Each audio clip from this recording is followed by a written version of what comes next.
Good afternoon, everybody. Good afternoon, David. We're live at BeyondX. Welcome. And we will be starting the session from now on. I am David Ching, CEO of ONG&ONG Vietnam. And my co-host, Liang Lit Hao, Director Liang Lit Hao. Hello. Hey, hi, David. Hi. Good afternoon, everybody. Hi. My name is Lit Hao. I'm the Director of HR at ONG&ONG. Let me just give a quick reminder to all Zoom attendees. Don't worry, okay? Your mics and cameras are disabled. This is standard webinar format. If you wish to make a comment, please click on the chat button at the bottom left. Do tell us where you're from and how do you find the topic.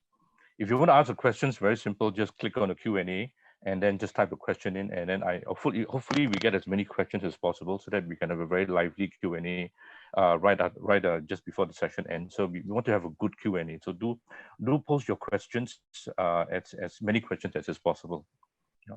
David, back to you. Okay. You know that BeyondX is an annual design festival. It showcases the latest, the best technologies, and even the speakers, of course. And today we're very good. We have 10 speakers for this year's event. The idea is to introduce to everybody new smart technologies and digitization, future of the AEC and AEM. So back to you,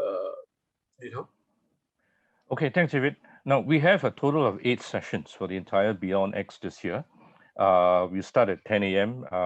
This morning, and then we will end at 4:15 p.m. in the afternoon on day one, both day 1 and day 2, right? So we are now in the 3rd session, which is 2 p.m. on day 2, right? And okay, now without further ado, please allow us to welcome our speaker for this afternoon for this session. He is Mr. Dean Reinhard. Dean is the evangelist and the technical account manager for Southeast Asia at Epic Games. Dean leads the company's growth in non-game markets such as AEM, which is architecture, engineering, and manufacturing, driving the use of Unreal Engine, the world's most open and advanced real-time 3D tool, to help companies elevate and disrupt the way that the creative teams work, right? Now, at this point in time, we would like to also ask the audience, everybody, to participate in a poll. The poll will be launched shortly. So do participate. We want to hear your opinions. What do you think? What are your thoughts? What's your vision and all that? So please do participate in the poll. And now, without further ado, we would like to welcome Dean. Dean, thanks for joining us this afternoon. Hey, thanks a lot. Nice gaming chair, beautiful gaming chair you got there. Well, it looks really comfy. The benefit of working at a gaming company. Fantastic. Yes. Okay, Dean, floor is all yours. Please enjoy the ride and do enlighten us. All yours, Dean. Thanks a lot. I will just pull up my screen here. We can jump straight into it. So hopefully everybody's got that up and running now and seeing a really nice picture of someone's render in Unreal. So I'm just going to kick it straight off with a video that should hopefully wake everybody up just as it's about time to get your coffee.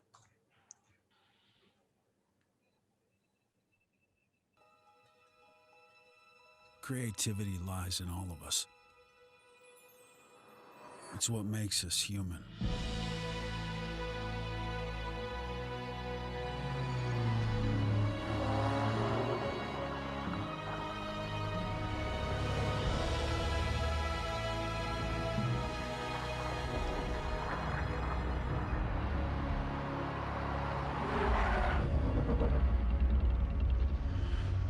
It starts with an idea, the desire to create,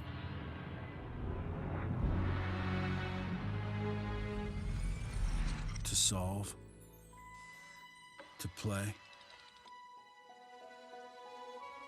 to share, to interact.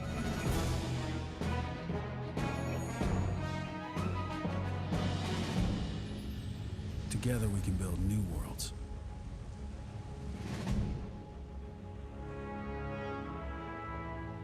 freedom to create for all.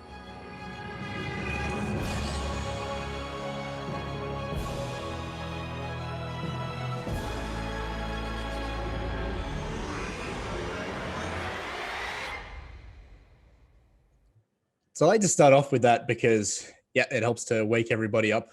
But all of that was done inside Unreal Engine, and everything in there can be done in real time. So I'm going to jump through a little bit, just a quick introduction on Epic Games and Unreal Engine in general, because it's not a commonly known sort of company in this space. Since we have games in the name, we actually make games. Fortnite is one of the biggest games that we make, which has about 350 million users around the world. But the software that we use to run that is Unreal Engine. So Unreal Engine, we license out as a tool for people to make games and non-games and whatever else you want to do with it. So it's been used across the entire spectrum of 3D everywhere in the world. And our core mission as a company is to make tools that empower people to bring their ideas to life. So by making a few kind of simple tools like Twinmotion and making free assets like Quixel and MetaHuman Creator, we really want to create this open and connected ecosystem so that it's no longer this siloed and very cut off sort of industry. And real-time 3D itself is growing exponentially. And we don't see anybody that changes to real-time going back, really. And that's because once you get used to being able to see your designs looking nearly photorealistic instantly and being able to navigate and interact with them, you never want to go back to pressing that button and waiting a week for it to happen. And this is why we've got adoption across all different industries. Like I mentioned, it's used in automotive, from designing the vehicles into the showrooms. It's used to make movies like The Mandalorian. It's used on The Witcher and Stranger Things. Architecture firms like Zaha Hadid, Jacobs, and a few more I'll go in later all use it.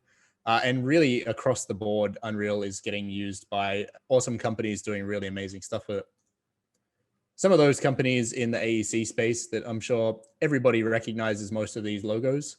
And I'll show a few of their case studies a bit later as well.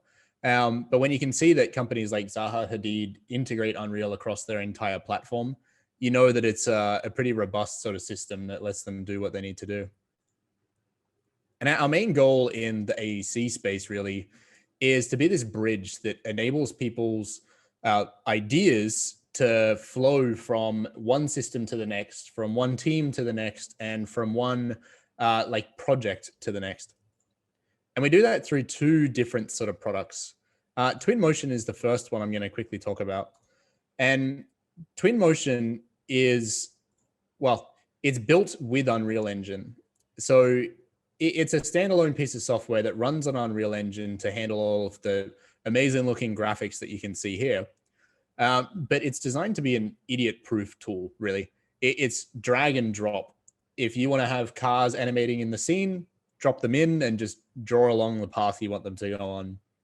Animated people, realistic time of day and weather situations. You can run all of these animations and then provide that to your customer as a photo, a video, a interactive experience or an online experience, or a 360 or VR experience as well. So it really allows you to do all of this without needing to know the complex tool, which is Unreal Engine. But if you get to a point where you want to do something that is a little bit more complex, or you want to design custom tools to go into it, you want to build your own workflow, and you want to hook it up with sensors that are scattered around the world to make digital twins, that's when you can start working with Unreal Engine. And we do actually have a pipeline from Twinmotion to Unreal, and that really makes a very big difference for people to get to the point where they can create these sort of experiences without needing everybody on the team to know how to do it from scratch, really. So this is just a quick example of some projects that our customers have built. And I'd like to take this opportunity to point out that we don't actually make any of these sort of experiences. We make the tools and we make it available to people and teams to create their own projects with. Crazily enough, we actually make the tool and give it away for free. So this is another one of the reasons why we have a huge number of customers. We're pushing now about 15 million licensees of Unreal Engine. And they're making these amazing sort of projects, and they don't actually have to pay us any money to do that. We have some service models and things in place for people that need dedicated support. But in general, if you're looking to start up and use Unreal, you can do it completely for free and only come and talk to us and potentially pay some money if you need that extra bit of hand holding and support. But you can really see from some of these examples the crazy quality that is able to be done in a real-time engine without needing to press a button and wait 3 days to see that you've made a mistake before going back. And we do recognize that often it can be tough to convince architects and engineers to learn a new piece of software, especially one that is pretty complex like Unreal is. So this is where Twinmotion comes into play. So as I mentioned, Twinmotion is built on Unreal. So it shares a lot of the features under the hood, but it removes a lot of that complexity by creating drag and drop features and just making it really simple to use. So a proposed sort of workflow that we have and a lot of customers use is that you can work with your BIM models and bring them into Twinmotion, where an architect, an interior designer, or someone can tidy those up, place some nice materials, and make the scene look how their kind of creative vision is. And then they can pass it over to somebody else that might be a little bit more specialist, which may be a programmer, developer, someone that is used to working in these sort of environments. And then they can add the extra complexity to it if you want to make a kitchen configurator or some VR customizer, for example. And you don't have to follow this workflow. Obviously, people can go straight from BIM to Unreal and do a lot more with it as well. But it's good to have this option so that people have their choice of tool. And we'll look at a few different sort of slices here of how we handle different areas that the tools work across. So data aggregation is something that is often very complicated and often fairly ignored within the AEC space. And it's usually because an individual team at a particular point in the life cycle for it works with one piece of software, and then they are out of the equation. They hand it over to somebody else, and then it's not their problem anymore. So you might have the initial team working in Inventor or SolidWorks or Revit or Rhino, and then you work with interior designers who are on SketchUp, landscape architects that might be on Rhino, and renderer teams that are on 3ds Max. With Datasmith in Unreal, you can bring all of those formats directly into the engine and then integrate them with external data sources like Esri City Engine or Cesium or Vectorworks, for example. But on top of that as well, a lot of the original BIM data is not really designed for viewing in real time, especially if you want to view it in like a HoloLens or a VR headset or something. So you would normally need to go through a fair bit of work to clean up those models, process them, and make them run in a real-time engine properly. And we've also made that much easier now as well with visual data prep. So you can see in this fairly accelerated video here, this is running part of our visual programming language called Blueprint. So in here, you can set up automated actions and essentially build a recipe so that when your data comes in from one of those different data sources, it gets processed by this recipe, which can change out materials, automate putting in like photorealistic assets for grass, change out windows, set lights and things like that. And you can also retain all of that metadata that you might have from something like Revit, where you might have pricing data and volume information and things like that. And it means when someone updates that in the original piece of software, it also updates and flows through here. So you can have multiple teams working across these different tools. And as mentioned, we also allow connecting with multiple other data sources as well. So Cesium, Esri, Mindesk, Speckelworks, that they're all integrated in with their tools to the engine. And a lot of this is because Unreal Engine itself, all the source code is actually sitting up on GitHub.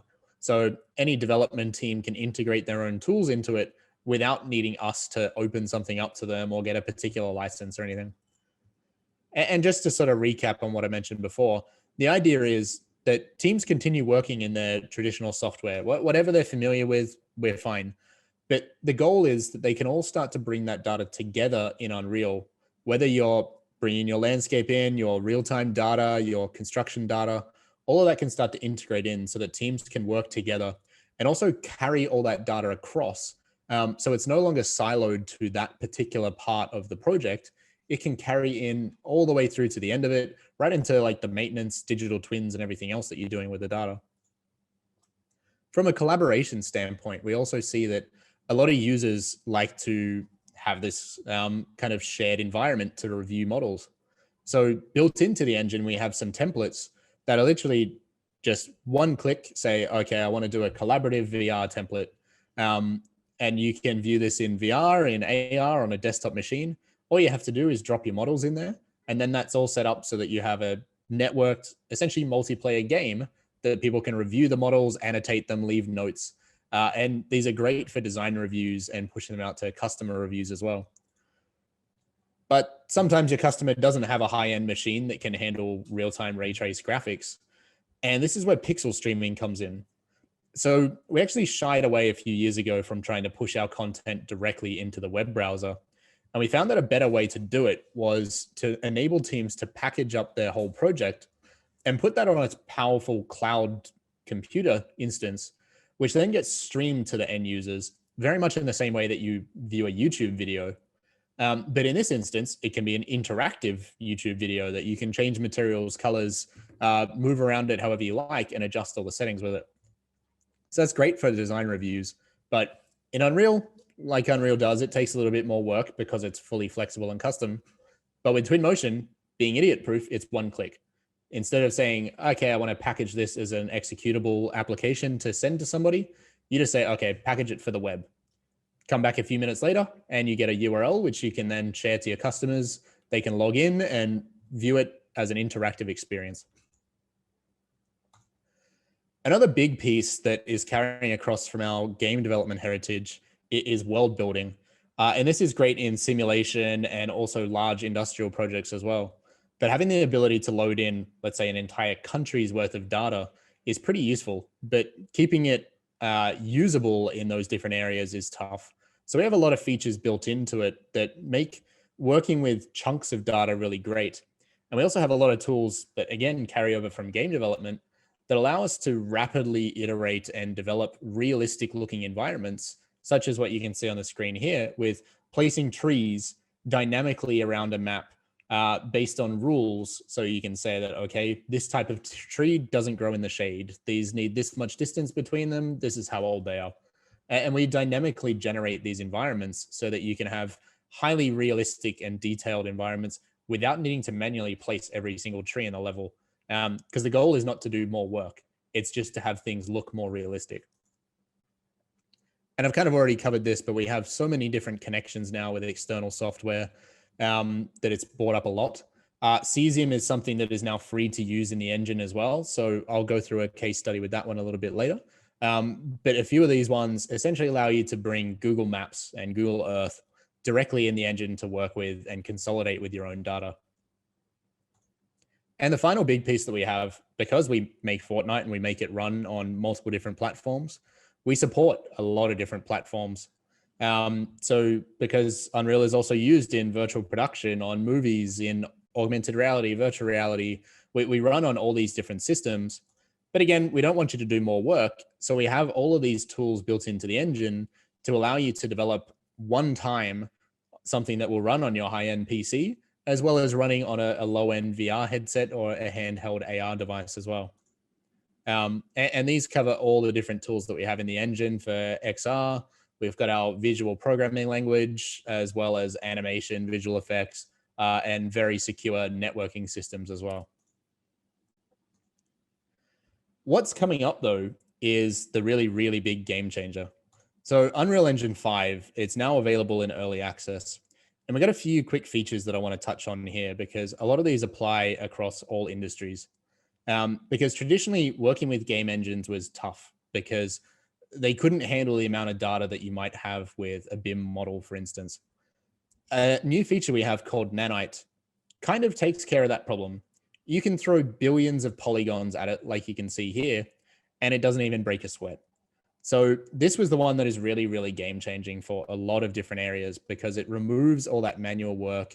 Even the Datasmith recipes you can build, it means now you don't necessarily have to, because you can keep these cinematic quality assets in your designs, which really helps to sell the concept and to allow you to work with that huge data sets.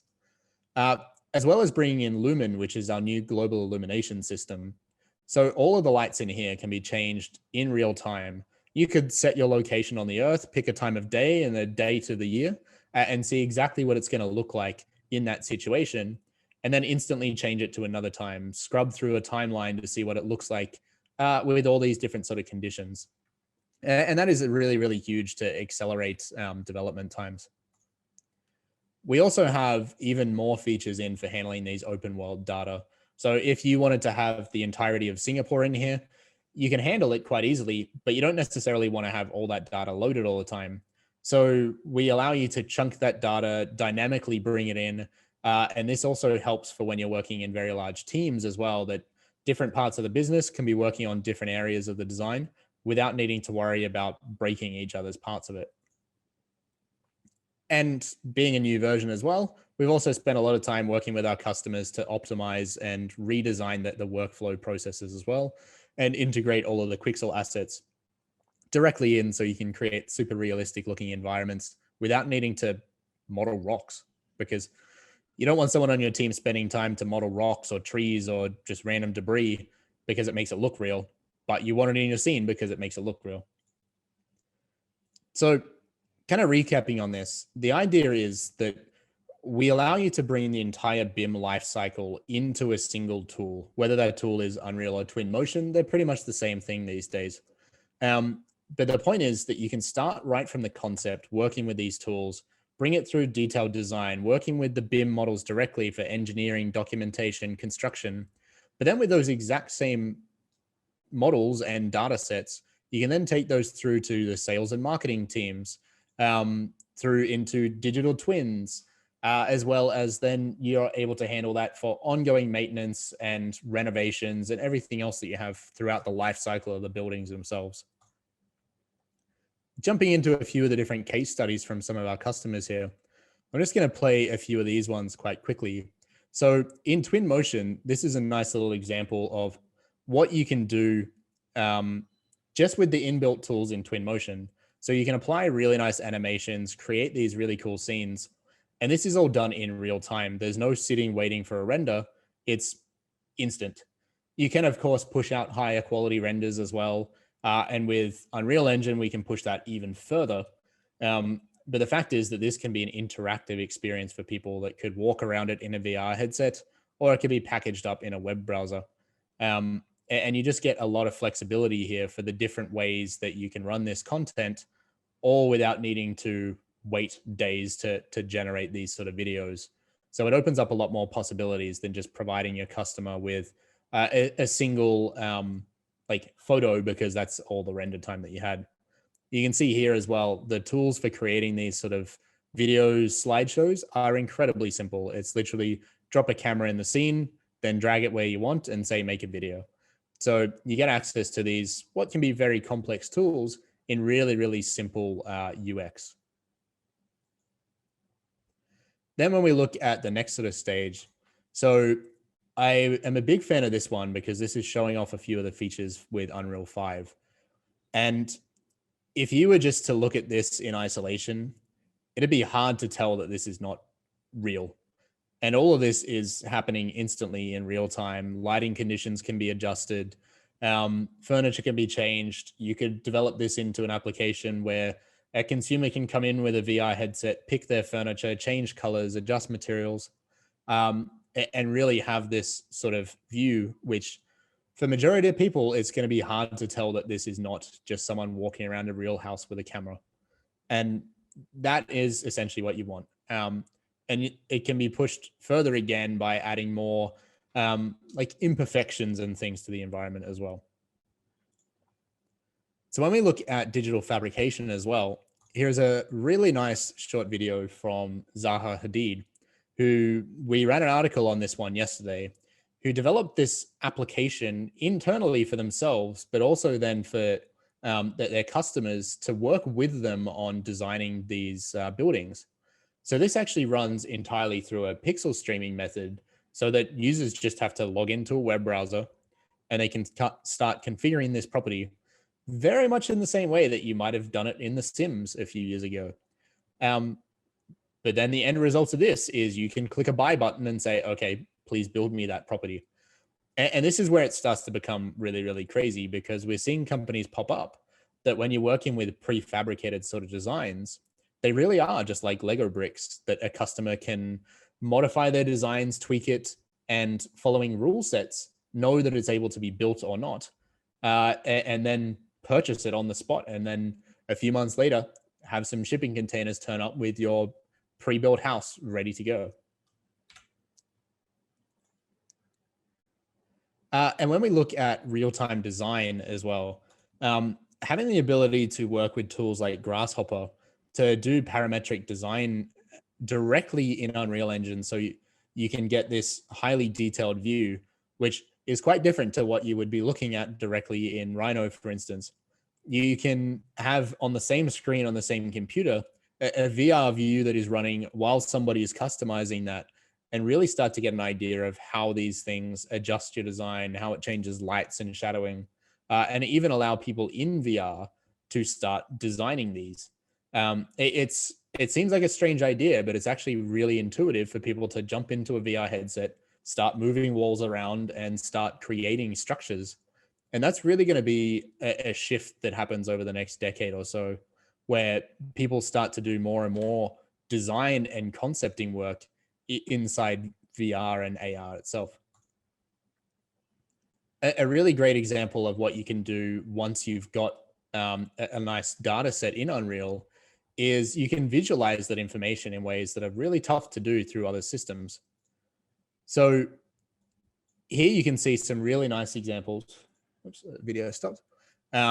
Where they're overlaying like flood data, heat map data, as well as being able to bring in future models that are going to be built in the city, so they can start to compare past, present, and future, as well as work with design restrictions. So it's very easy to build rules in here, so they can determine if, for instance, here in London, what the line of sight is to a historical landmark, because you have construction limitations or council sort of limitations that stop you blocking a view. So you can run all these simulations directly in here, visualize it, and start to understand, okay, maybe I don't get that block of land, maybe I adjust it and build it over here. Another really nice one that I like to show. So using VR to actually allow people to understand and kind of experience what it is like for someone with a disability. Here, there's a few interesting projects that have come out from allowing you to start to see from a visual impairment perspective what that environment is like. And this is something that is incredibly difficult for anybody to understand and perceive. But the fact that an architect can put on a VR headset and start working and see, okay, does my design work for people with these issues? How can I design better to account for this?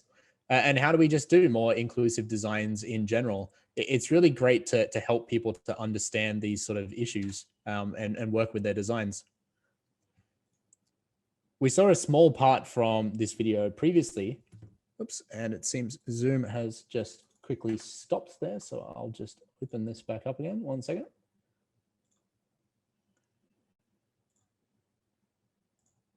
Sorry about this. It seems Zoom also gets tired and needs a coffee at about 2:30 in the afternoon.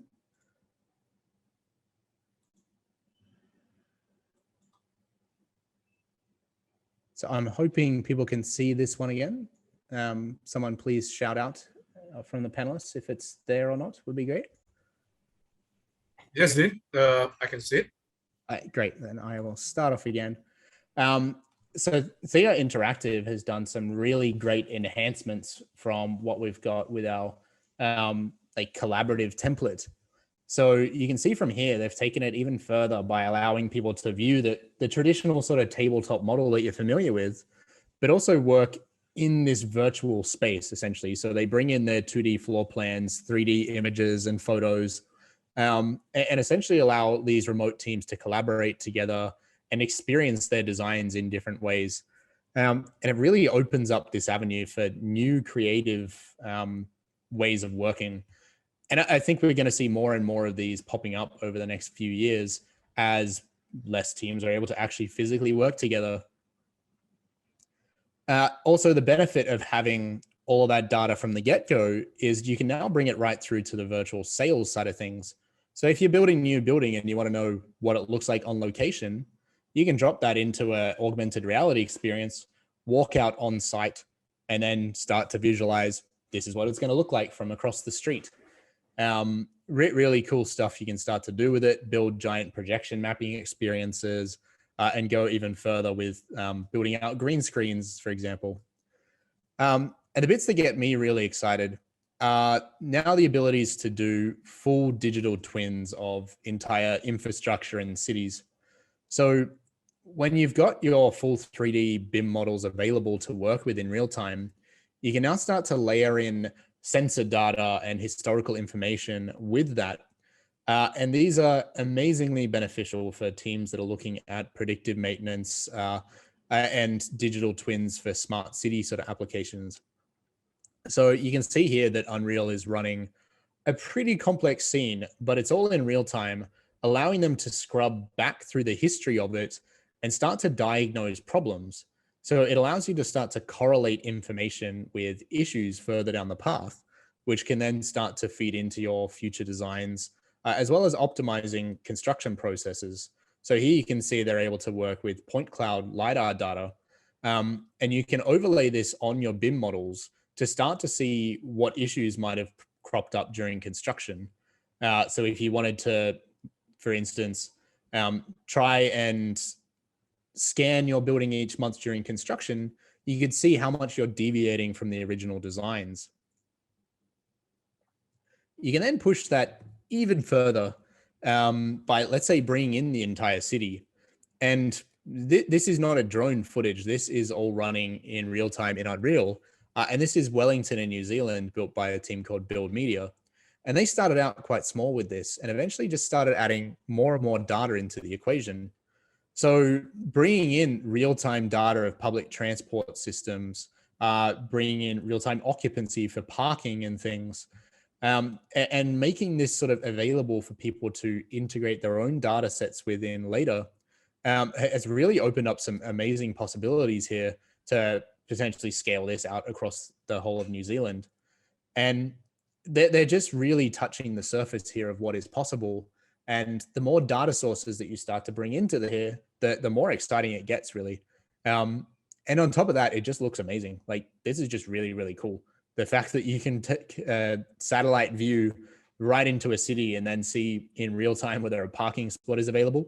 It's not overly helpful to be able to do that, but it's kind of amazing that it's possible.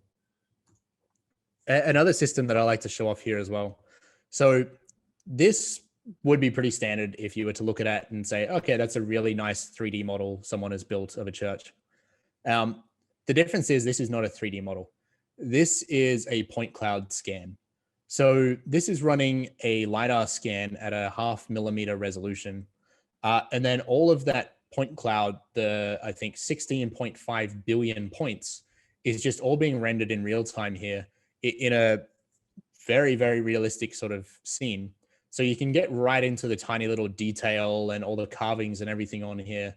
And again, if you had the original designs for this, you could compare it and see, is there subsidence? Is there damage? What needs to be fixed? But it allows you to catalog a history of your design throughout time and then really start to see what's changing with it. So Unreal Engine and Twinmotion we have as part of our enterprise program. But as I mentioned, Unreal Engine is free for you to use. You can download it and start playing around with it today. And the only time you would pay us money is if you want to get some support from our team. In most instances, you won't need it. You can just start making your own designs and working with them directly in Unreal without any issues. We would love to actually hear from you and find out what you're doing with it if you are building anything with it. And Twinmotion itself is a paid, fairly cheap, about $500 a year, but it's free to try. So you can grab it, try it out. And it's just some of the more advanced features, such as the cloud streaming, which is not available in the free version. We are also running free training sessions around the region. So we have a ton of online resources. We have a very, very in-depth online learning portal, which you can visit to do self-learning. Our YouTube channel is covered in content. And because Unreal is used across so many different industries, there is just lots of content in general. And we're also running events constantly, as well as I mentioned, we're running free training across the region. So if you need some hands-on training with a dedicated team, we're happy to help facilitate that. Just get in touch. So that's it for me. As I mentioned, it's all free, so there's nothing stopping you from just getting started today. So thanks a lot, and I hope people enjoyed that presentation. Hey, Dean, thanks a lot. Wow, that's really a lot of stuff, wonderful stuff you got there. You had me at fortnight. So the rest of the presentation was fantastic. May I just kind of summarize some salient points so that the audience, because there's so many wonderful things that you presented, just to frame the discussion that we're going to have. So you mentioned things like real-time, obviously real-time 3D rendering, fortnight. There you go. It's a 25 to 30B global industry. Fantastic, lots of growth potential across different industries, many different industries, too many to mention. It's a free license model, and you have, of course, your own enterprise and service model as well. And this is the best part, the relationship between BIM and Twinmotion and Unreal. This is a very powerful relationship you got there, especially for AEC. World building is a fantastic concept. Yeah, this is wonderful. World building, and you mentioned Unreal Engine 5, which is coming on board. We're all really excited to see that. Interestingly, as well, you mentioned something on UGC, user-generated content, and the prefabrication, and how one can visualize using Unreal Engine, inclusive reality, augmented reality, digital twins. This is where we're going. Digital twins, smart cities, real-time rendering from the sensor data and all the sensor fusion and all that, LiDAR and point cloud scans, and finally, of course, your wonderful training portal that you have, a very comprehensive training portal that you got. So everything's there, right? May I pass the chair over to David? I think David is our CEO of the Vietnam office. He runs the architecture and engineering office in Vietnam. I think he has some experience in Unreal as well. Perhaps, David, you would like to share your thoughts on the potential of Unreal, and also where it's going. What are the future possibilities that would offer new concepts, new ideas, new ways of working in the AEC industry? David, please. David, your mic is muted, so you got to unmute. David, hi. You got to unmute, David, because your mic is muted.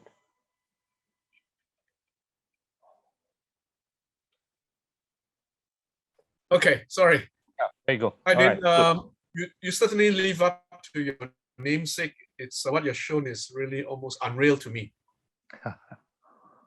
You know, we have gone through this. I've been in this industry for quite a while, doing designs, even been a contractor.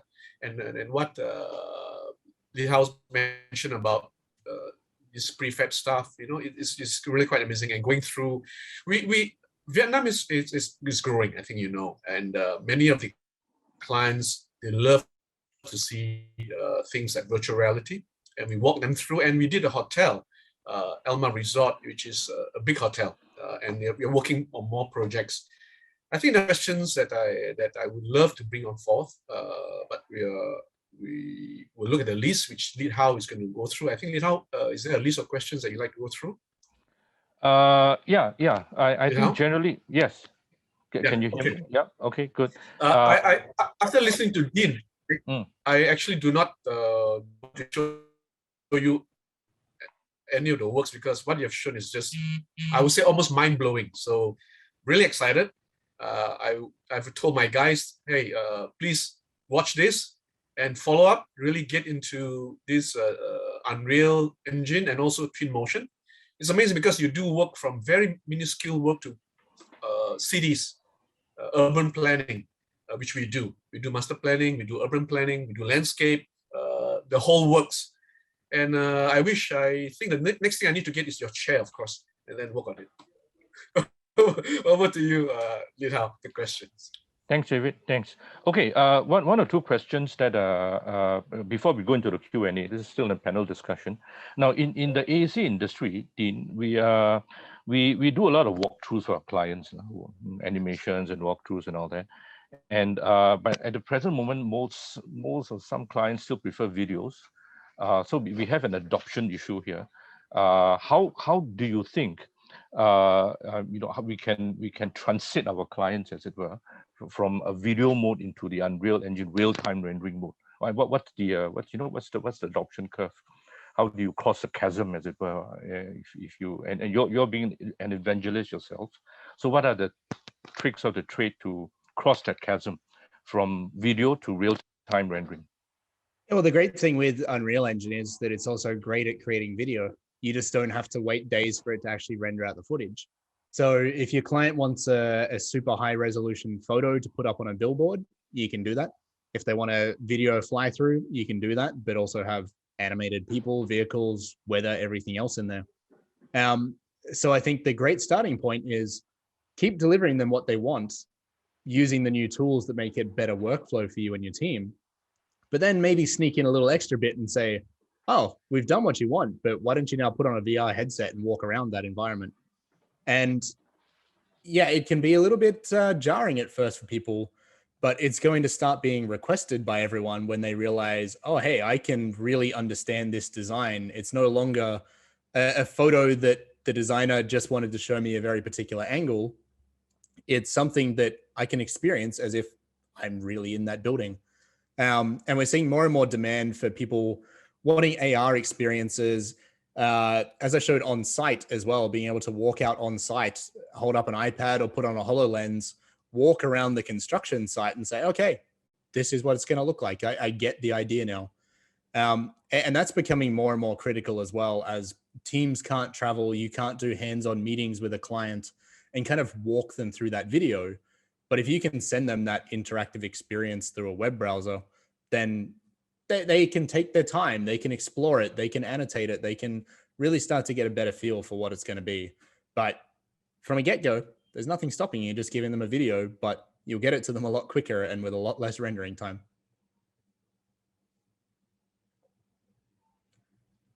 You're also on mute. Sorry, Lang. Get rid of this thing. Okay, thanks, Dean. Got it. Yeah, my hands a little bit. One last question for the discussion session.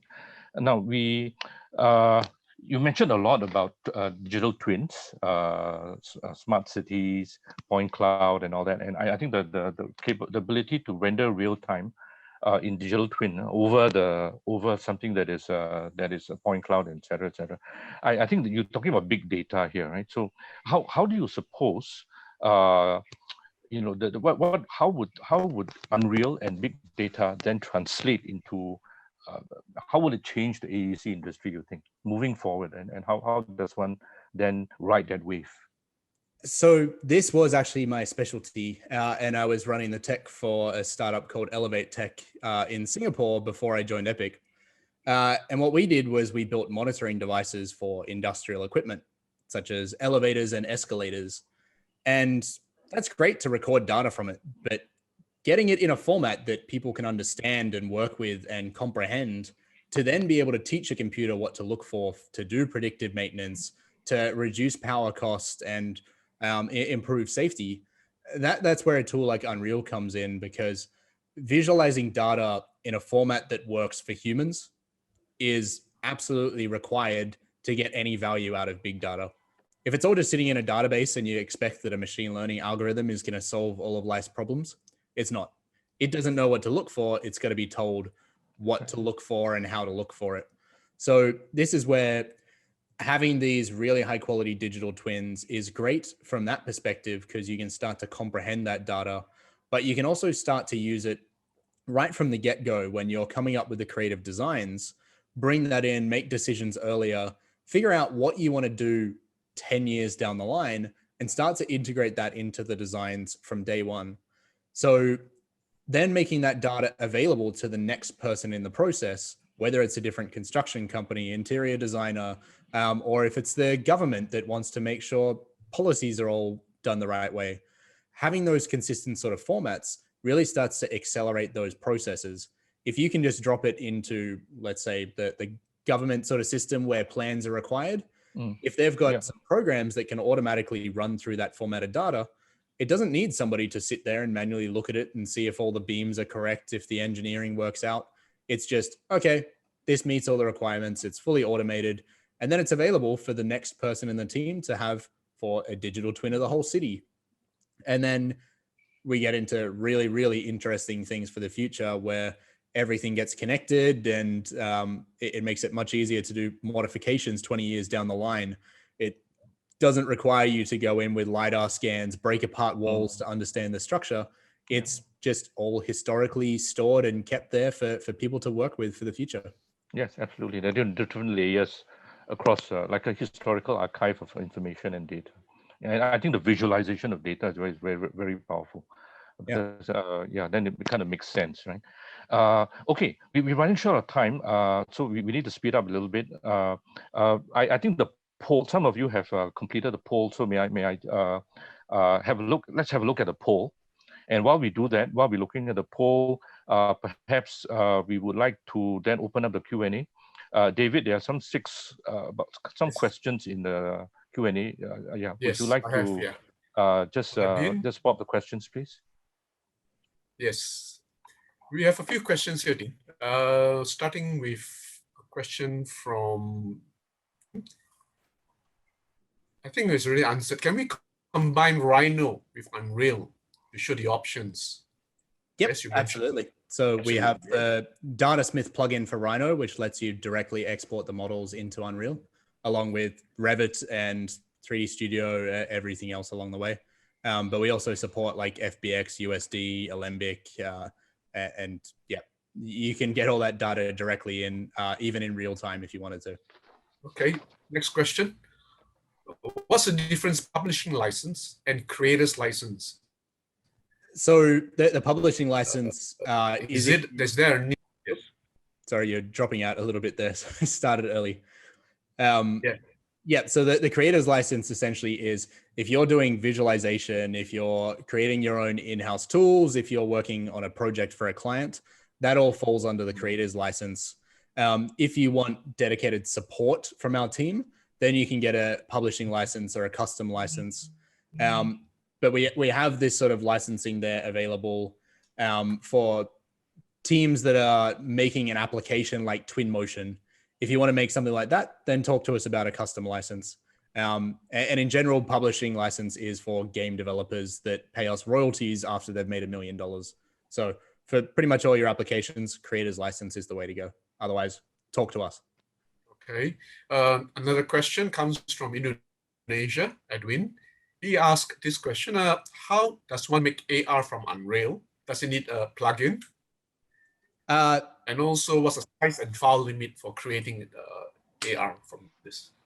Yep. So in Unreal, you click the AR button, and that's most of the work. Really? You literally start the template and say, I'm making a handheld AR, I'm making a HoloLens project, and then you package that up. So we support AR Kit, AR Core, OpenXR, and we also work with Magic Leap and HoloLens.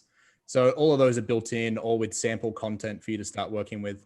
As far as file size goes, it's not really a concern. If you are putting it onto, let's say, an iPhone, it's going to be how much storage the iPhone has.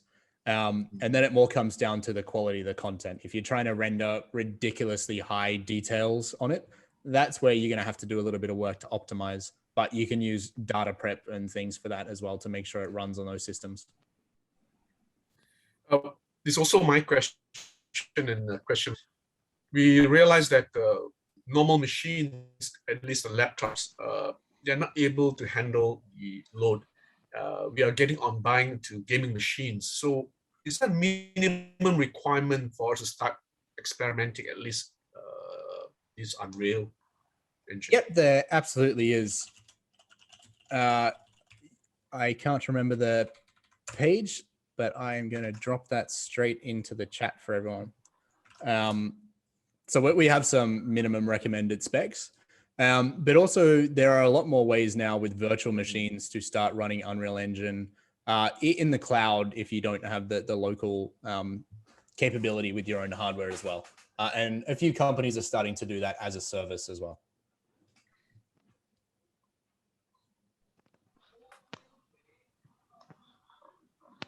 Hi, David. I think there's some more questions in the Q&A. Would you may I just read out the first one and then we can go Yes. we can roll it from there, right? Yes, go ahead. Yeah. Dean, first question is, Yes. how many years do you foresee the Unreal Engine crossing the uncanny valley? Metaphors. Yeah, that one's tough. Everyone says it's a year away, but it's been a year away for about 20 years. And it's probably going to stay that way. I think we'll always get closer and closer and closer, but never actually reach it. We'll see. This is a crossing the chasm problem here. Yeah, which is standard for most tech. Like for buildings, innovation. for people, it's a very, very complicated problem. Yeah, but you're making it free. I mean, at least the basic. And I think that lend a lot to the traction and adoption and all that. Oh, we have a free tool for creating realistic people as well called MetaHumans. Didn't go into that one today, but have a look at MetaHuman Creator, and it's very easy to create very realistic people. MetaHumans. Yeah. MetaHumans. Okay. David. Meta. Yeah. MetaHumans. Yes. MetaHumans, right? So I do not see any more questions. They're streaming in, but I guess we cannot for all the questions. I have lots of questions, but we will carry this offline because this is really quite amazing, Dean. Thank you so much for the rest of the day and the session for BeyondX. Please join us. We would like to bring more of speakers like Dean on board. Unfortunately, I'm stuck in Vietnam and you're stuck in Singapore, but Twinmotion, Unreal, everything becomes almost real, you know? So thank you so much.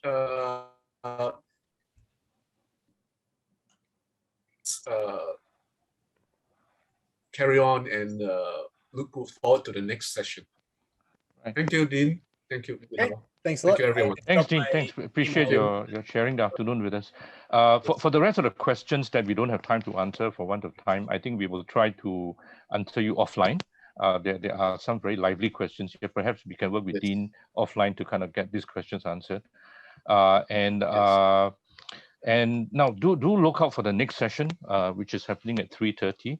Seeing Sound with Computational Acoustics with Sound Zipper, Mr. Panos Ekonomu. So we see you guys again at 3:30. Yeah. Thanks, everybody. Thank you so much. Thank you. Thanks, Dean. Thank you. Appreciate it. Thank you.